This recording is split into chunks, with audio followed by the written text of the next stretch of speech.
Hello friends, welcome to all of you in my YouTube channel, that is Study Center. Today I teach you about the human security in Southeast Asia. I welcome to all of you in my YouTube channel. So if you want to write down anything, so you can write down. So let's start our discussion. Human security and South Asia. The South Asia region, inhabited by more than 1/5 of the global population and afflicted by a number of social, political, and economic problems, compounded by political mistrust and suspicions. The region is plagued by interstate conflict over boundaries. Besides, intrastate conflict in recent decades have spilled over the neighbor territories. There is hardly a single South Asia which has not been affected by trans-border spilling, ethno-nationalist, and communal militant activity. In addition, the region has witnessed sharp increase in unemployment, poverty, epidemics, drug trafficking, environmental degradation. All these issues pose a far more serious and immediate challenge to the security of the society.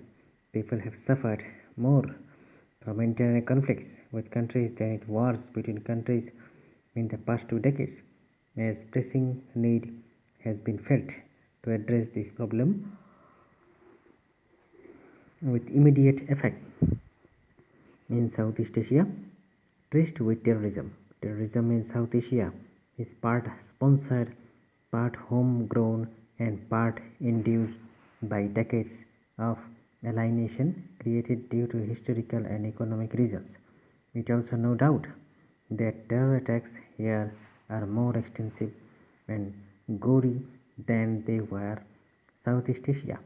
This stems in large part of the closer geographical proximity. The West Asia, strengthened by the presence of Al-Qaeda bases in Afghanistan and Pakistan. It also a function of long-term conflict in Afghanistan and Kashmir.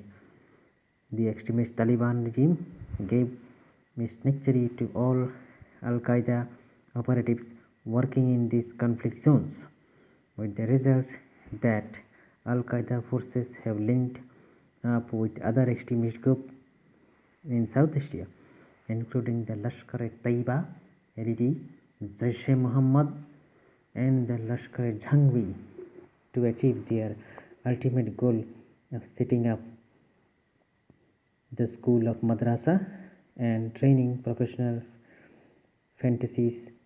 Has exported this corporate jihadi Armageddon to strike at the heart of the city centers.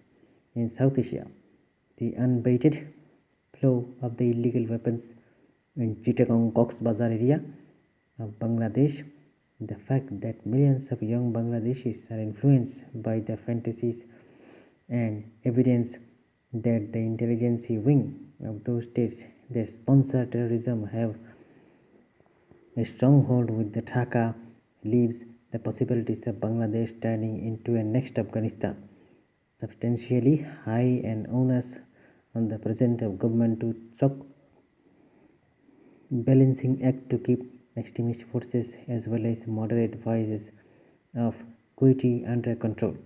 The 26/11 attack on Mumbai is one such instance. A well-exported state-sponsored terrorism across the border. Vice versa, religious terrorism, South Asia also witnessed another kind of insurgency, armed conflict.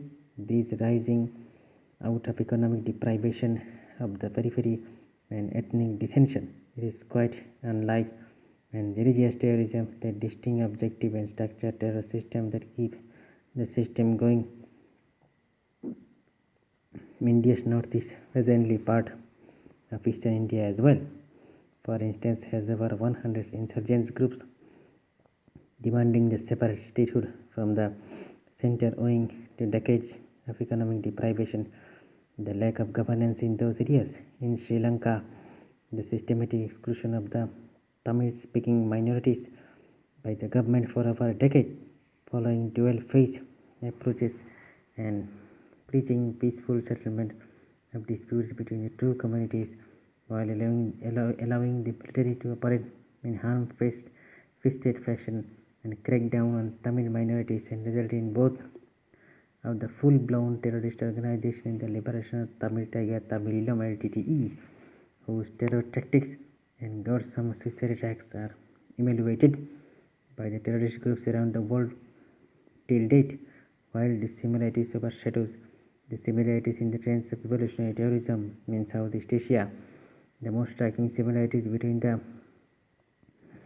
two regions are the fact of the both porous and borders and lax immigration of and other administrative loopholes and corrupt nepotism. Both are mostly democracies and secular forces. Both are encircled by the weak medium of power.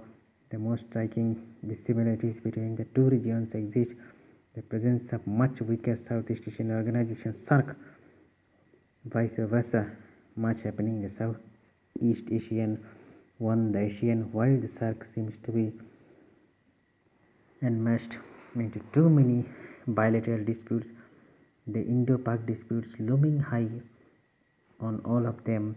Its principle and unanimity in the decision-making process has deterred the smooth functioning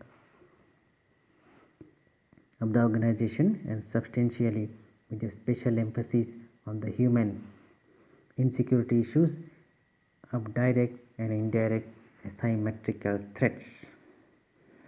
Thank you friends. If you like my video, like it and share it. In the next video I will teach you fighting insurgency, the Indian context. Thank you.